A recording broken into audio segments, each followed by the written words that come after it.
Assalamualaikum warahmatullahi wabarakatuh. Saya Nita Rusmiasi. Di sini akan mempresentasikan materi pasar uang dan pasar modal. Judul berita yaitu Pandemic Bond, Surat Utang Negara untuk Atasi Wabah COVID-19. Pemerintah berencana menerbitkan Pandemic Bond yang dapat dibeli oleh Bank Indonesia untuk penanganan virus COVID-19 dengan tujuan untuk menekan dampak penyebaran virus corona terhadap perekonomian. Pandemic Bond ini memiliki klausul khusus, yaitu bisa dibeli di pasar perdana, sehingga pembiayaan atau utang pemerintah diberikan langsung oleh Bank Indonesia. Kewenangan pemerintah dalam menerbitkan Pandemic Bond diatur dalam Undang-Undang Nomor 1 Tahun 2020 tentang Kebijakan Keuangan Negara dan Stabilitas Keuangan.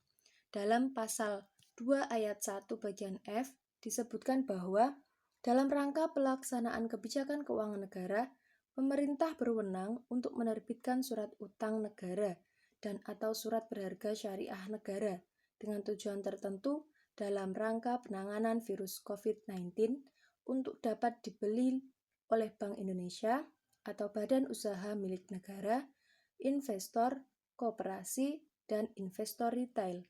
Sedangkan pasal 16 ayat 1 bagian C Perpu tersebut menjelaskan bahwa Bank Indonesia berwenang untuk membeli surat utang negara dan surat berharga syariah negara berjangka panjang di pasar perdana. Rencana penerbitan Pandemic Bond sebagai obligasi negara jenis baru dinilai sebagai usaha yang tepat untuk pengumpulan dana mengatasi penyebaran virus COVID-19. Selanjutnya, teori.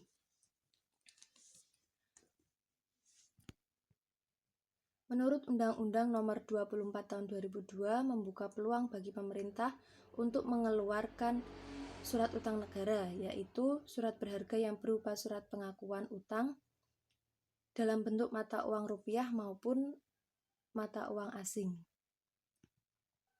yang dijamin pembayarannya, bunga dan pokoknya oleh negara Republik Indonesia sesuai dengan masa berlakunya.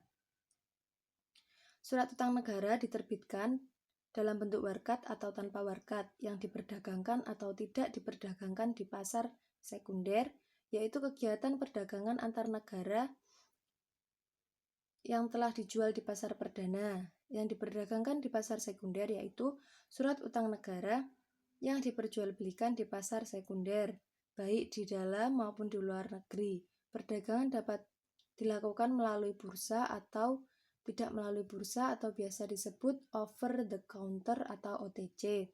Sedangkan surat utang negara yang tidak diperdagangkan adalah surat utang negara yang tidak diperjualbelikan di pasar sekunder dan biasanya diterbitkan secara khusus untuk model institusi tertentu baik domestik maupun asing yang biasanya diterbitkan secara khusus untuk model institusi. Hal ini biasanya untuk domestik maupun asing yang berminat untuk memiliki surat utang negara sesuai dengan portofolio investasinya.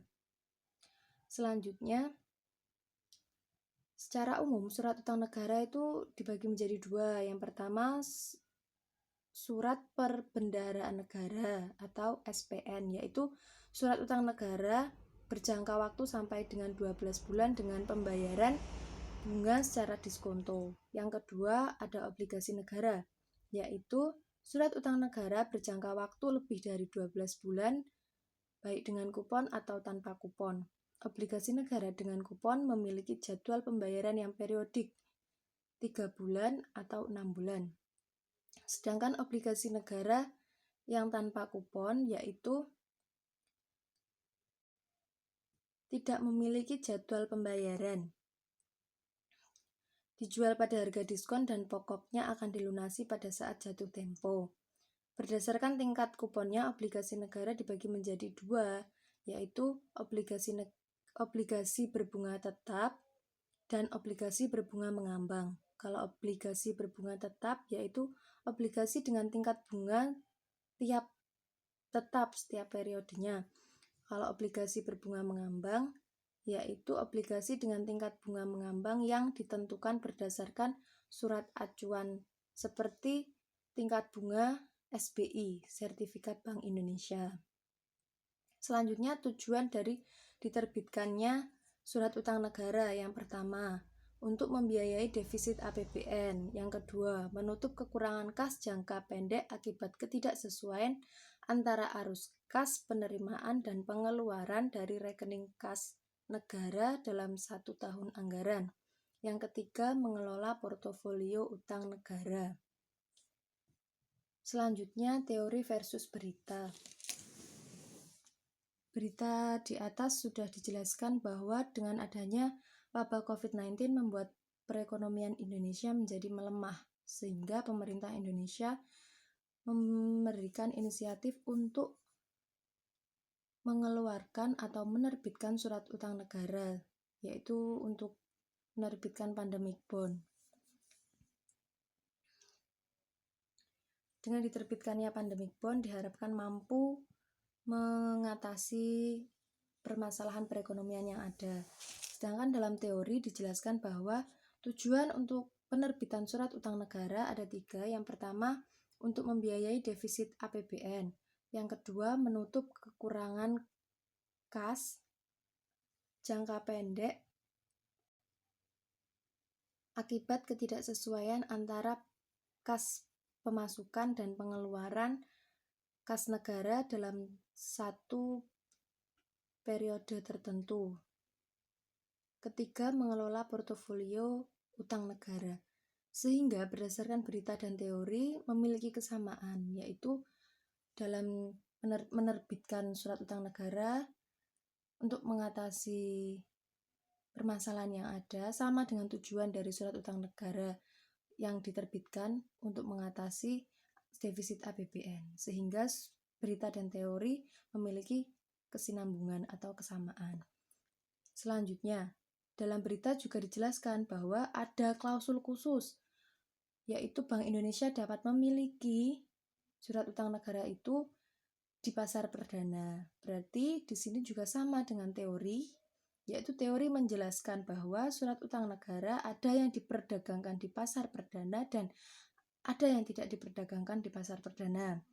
Yang tidak diperdagangkan di pasar sekunder atau ini disebutkan bahwa jadi surat utang negara itu diperjualbelikan di pasar sekunder, baik di dalam atau di luar negeri, dan perdagangan itu bisa melalui bursa atau tanpa bursa.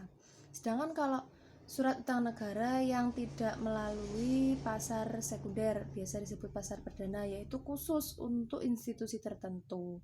Sehingga antara berita dan teori juga memiliki kesamaan, yaitu sama-sama surat utang negara ini ditujukan untuk Bank Indonesia. Kesimpulannya, berdasarkan berita dan teori di atas, diharapkan langkah pemerintah ini mampu untuk mengatasi penyebaran virus COVID-19 di Indonesia, sehingga dapat dirasakan oleh masyarakat luas, dan sehingga perekonomian di Indonesia tidak melemah lagi. Sudah, seperti itu yang dapat saya sampaikan. Kurang lebihnya saya mohon maaf. Wassalamualaikum warahmatullahi wabarakatuh.